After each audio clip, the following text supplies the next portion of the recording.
अस्सलाम वालेकुम, welcome to the fresh episode of the tech show. So finally आज Friday है, कल सैटरडे को आप लोगों को पता है कि हमारी मुश्किल से ही द टेक शो की वीडियो आती है। तो अगर आप लोगों का Q&A वाली वीडियो के लिए कोई क्वेश्चन हो जो कि संडे को आएगी तो लाजमी तौर पर नीचे कमेंट कर दीजिएगा।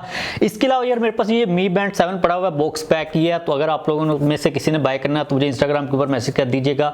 जो ओरिजिनल प्राइस उससे आपको डिस्काउंटेड प्राइस के ऊपर मिल जाएगा। मैंने पहले सोचा इसको OLX पे लगाता हूँ, फिर मैंने सोचा कि अगर आप में से किसी को चाहिए तो कमेंट्स के अंदर नहीं, आपने इंस्टाग्राम के ऊपर आकर मुझे मैसेज कर देना तो हम डील शील वगैरह कर लेंगे। बात करें पहली अपडेट की जो कि है रियलमी के बारे में, तो रियलमी वाले 240 वाट की फास्ट चार्जिंग के ऊपर काम कर रहे हैं और उन्होंने कहा कि बहुत जल्द मींस के नेक्स्ट जनरेशन के उनके जो फोन्स होंगे उनके अंदर इंट्रोड्यूस करवा देंगे। अब यार काफ़ी क्रेजी चीज़ है, 240 वाट की क्या ज़रूरत है? लाइक मुझे कोई प्रैक्टिकली इसकी समझ नहीं आती, आपको इतनी ज़्यादा जल्दी क्यों है कि आपने अपने फ़ोन को चार्ज करना है। खैर अगर हम लोग इसकी टेक्निकल चीज़ों के ऊपर कुछ थोड़ा सा देखते हैं क्योंकि ये काफ़ी इंपॉर्टेंट चीज़ है। अब इसके अंदर ये कहा जा रहा है कि 12A केबल को वो लोग यूज़ करेंगे जिसके अंदर 20 वाट 12 एम्पेयर के ऊपर आपका फोन चार्ज होगा और इसके साथ स्पेसिफिकली एक अलग सी केबल आएगी जिसका नाम 12A केबल होगा, क्योंकि नॉर्मल जो केबल है वो तो चार्ज कर नहीं सकेगी। और एक इंटरेस्टिंग चीज़ जो कि उन्होंने बताई है कि अगर आप 1600 दफ़ा अपने फ़ोन को 1600 साइकिल्स तक चार्ज करते हो तो 80% उसकी बैटरी बच जाएगी। अब ये चीज़ काफ़ी ज़्यादा इंपॉर्टेंट है क्योंकि आप लोग जितना जल्दी अपने फ़ोन को फास्टली चार्ज करते हो उसके जो केमिकल्स है उतने ज़्यादा डैमेज होते हैं। अब ये जो नंबर है ना 80% का 1600 चार्ज के बाद, ये काफ़ी अच्छा नंबर है। अगर आप लोगों को मैं अपनी मैकबुक के बारे में बताता हूं क्योंकि M1 मैकबुक प्रो है 2020 वाली, इसके अंदर अभी 241 साइकिल्स हुए हैं और इसकी जो बैटरी हेल्थ है वो 97% के ऊपर है। लाइक 241 दफ़ा इसको मैंने चार्ज किया 100% और यूज़ किया और इसकी जो बैटरी हेल्थ है वो 97% के ऊपर आई है। तो अगर आप लोग 1600 दफ़ा चार्ज करते हो अपने फ़ोन को, उसकी बैटरी की हेल्थ 80% तक आती है तो इट मीन्स के काफ़ी अच्छी टेक्नोलॉजी है और आप लोग एक अपने फ़ोन को तकरीबन 2 से 3 साल इजीली यूज़ कर सकोगे। क्योंकि मेरी ये जो 3% बैटरी डिक्रीज़ हुई है ना ये 1 साल के अंदर हुई है, क्योंकि मेरे पास 1 साल हो गया इस मैकबुक को। तो जो बैटरी की हेल्थ है, लॉन्गजेविटी है वो काफ़ी ज़्यादा अच्छी होगी। लेट्स सी कि किस फ़ोन के अंदर सबसे पहले आती है और वो वाला फ़ोन और किन स्पेसिफिकेशन के साथ आता है, क्योंकि हमें सिर्फ फास्ट चार्जिंग नहीं चाहिए, एक्चुअल में उसकी जो प्राइस होगी फ़ोन की उस लिहाज से हमें जो वैल्यू चाहिए वो भी मिलनी चाहिए। लेकिन काफ़ी क्रेजी चीज़ है भाई, 240 what is coming very soon. अब क्योंकि यहाँ हाई नंबर्स की बात हो रही है तो जो नेक्स्ट अपडेट है वो भी काफ़ी ज़्यादा हाई नंबर्स वाली है। तो सैमसंग ने अपने 2000 निट्स से ज़्यादा ब्राइटनेस वाले डिस्प्ले को इंट्रोड्यूस करवा दिया हुआ जिसका नाम UDR डिस्प्ले। वो लोग कह रहे हैं इसको सैमसंग बहुत जल्द यूज़ करने वाले अपने स्मार्टफोन्स के अंदर। एक चीज़ की मुझे ये समझ नहीं आ रही कि जो iPhone 14 Pro Max है वो भी सैमसंग का ही डिस्प्ले लगा हुआ है, उसके अंदर उसकी जो ब्राइटनेस है वो 2000 निट्स ऑलरेडी है। तो सैमसंग ने उस डिस्प्ले को बनाकर एप्पल को दे दिया। अब इन लोगों ने अपना जो डिस्प्ले वो बनाया है, क्योंकि अगर हम लोग S23 अल्ट्रा के ऊपर देखते हैं तो उसकी जो मैक्सिमम ब्राइटनेस है वो 1750 है। iPhone 14 Pro Max इस वक्त फोन्स के अंदर सबसे हाईएस्ट ब्राइटनेस वाला है। इट मींस कि जो नेक्स्ट S23 अल्ट्रा आएगा ना उसके अंदर 2000 निट्स से ज़्यादा की हमें ब्राइटनेस मिलने वाली है। सैमसंग ने जाहिर सी बात है कि अपना जो बार है कंपटीशन से थोड़ा सा ऊपर ही कर रहे हैं क्योंकि वो डिस्प्लेस को खुद ही प्रोड्यूस कर रहे हैं, एप्पल को वो लोग दे रहे हैं। तो वो जाहिर सी बात है ये चीज़ पसंद करेंगे कि हमारे पास जो लेटेस्ट फ़ोन आए उसके अंदर जो डिस्प्ले मिले वो सबसे ज़्यादा हाईएस्ट ब्राइटनेस और हाईएस्ट क्वालिटी वाला ही होना चाहिए। लेट्स सी कि सैमसंग वाले क्या करते हैं।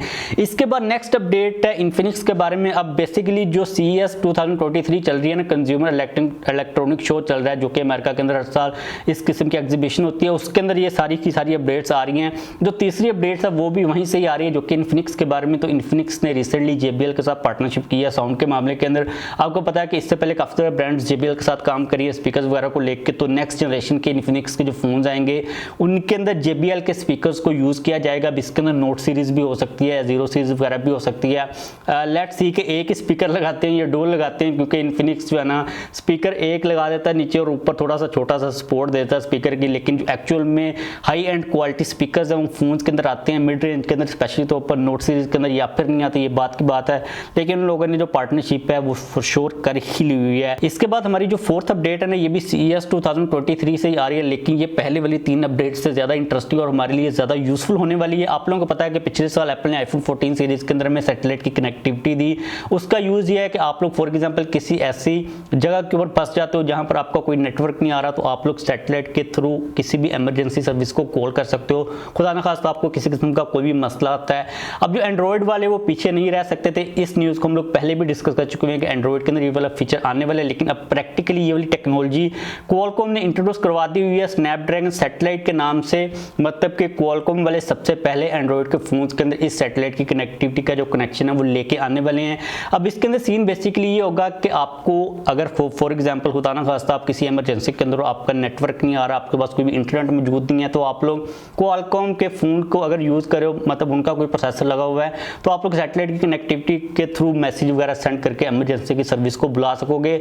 अभी इन्होंने एक कंपनी है जिसका नाम किधर गया, इरिडियम, उनके साथ पार्टनरशिप की है, जिनके पास तकरीबन 66 के करीब लो ऑर्बिट सैटेलाइट्स हैं। अब फ्यूचर के अंदर ये चीज़ कही जा रही है कि जो नेक्स्ट जनरेशन के फोन्स आएंगे जिनके अंदर स्नैपड्रैगन 8 Gen 2 का प्रोसेसर लगा होगा, उनके अंदर आपको ये वाला फीचर देखने को मिल जाएगा। अब यहाँ पर मुझे पता है कि आप लोगों के माइंड के अंदर ये चीज़ आ रही होगी कि हमें क्या फ़ायदा, पाकिस्तान के अंदर तो ये सर्विसेज चलेंगी नहीं। जिन लोगों ने आईफोन 14 सीरीज़ के फ़ोन्स को भी बाय किए उनको भी इसका कोई खास फ़ायदा नहीं होगा। तो आपको मैं कहूँगा कि पहली बात तो ये है कि आप दुआ करें कि आपको ऐसी सर्विस यूज़ करने का मौका ना मिले, आपके पास टाइम ना आए।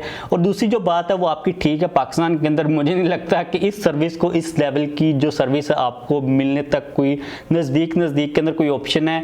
पाकिस्तान के जो इदारे हैं वो इसके साथ कनेक्टेड नहीं है, और पाकिस्तान के अंदर जो मोस्टली 99% लोग हैं उनके पास ना तो आईफोन 14 सीरीज़ के फ़ोन्स हैं, और जब ये स्नैपड्रैगन Gen 2 वाले 8 Gen 2 वाले फ़ोन्स आएंगे वो भी लोगों के पास नहीं होंगे। तो पाकिस्तान के लिहाज से देखा जाए तो काफ़ी दूर है अभी सिस्टम, लेकिन इंटरनेशनली एंड्रॉयड के फ़ोन्स की कैटेगरी को देखा जाए तो फॉर श्योर ये वाला ऑप्शन आने वाला है। और जहाँ तक बात है मिड रेंज के फ़ोन्स की, तो मिड रेंज के अंदर भी ये वाला फीचर जल्दी आ जाएगा, क्योंकि आप लोगों को पता है कि एंड्रॉयड की कैटेगरी के अंदर उन्होंने रेस लगानी होती है, उनको मार्केटिंग के लिए कोई ना कोई चीज़ चाहिए होती है। तो जब भी कोई फ्लैगशिप फीचर आता है उसको बहुत जल्द मिड रेंज वगैरह के अंदर भी इंट्रोड्यूस करवा दिया जाता है। एक और चीज़ मेरे माइंड के अंदर ये आ रही है कि इन्होंने जिस कंपनी के साथ पार्टनरशिप किया उनके पास सिर्फ 66 सैटेलाइट्स लो ऑर्बिट वाली।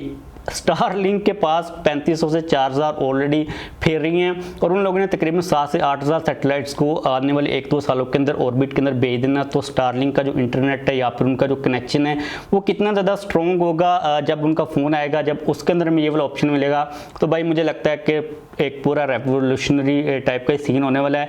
लेकिन बाद में जाहिर सी बात है कि अपनी टेक्नोलॉजी को आउटसोर्स भी करेंगे, दूसरी कंपनीज भी उनसे ले ही लेंगी। तो लेट्स सी कि ये चीज़ क्या होती है। इसके बाद बात करें आज की फाइनल अपडेट की, जो कि है टेलीनॉर के बारे में। अब आप लोगों के साथ अपना मैं पर्सनल एक्सपीरियंस शेयर करता हूँ। पहले आपको मैं बता दूं कि आजकल ये जो अपडेट्स आ रही है ना, टेलीनॉर पाकिस्तान से छोड़कर जाने वाला है। ये पुरानी वाली अपडेट्स हैं जिनको दोबारा से मुझे पता नहीं है कि लोग क्यों शेयर करें। मतलब कि काफ़ी मैं देख रहा था आर्टिकल वगैरह, लोग कह रहे हैं टेलीनॉर जा रहा है। इसके बारे में टेलीनॉर ने ऑफिशियली तौर पर कह दिया था कि हम लोग कहीं पर नहीं जा रहे। खैर मैं बात करता हूँ अपनी। अच्छा, मैंने 2-3 दिन पहले पैकेज लगाया टेलीनॉर का 1 घंटे वाला ना। मेरा पैकेज था 5:21 से 6:21 तक, मतलब 1 घंटा था ना।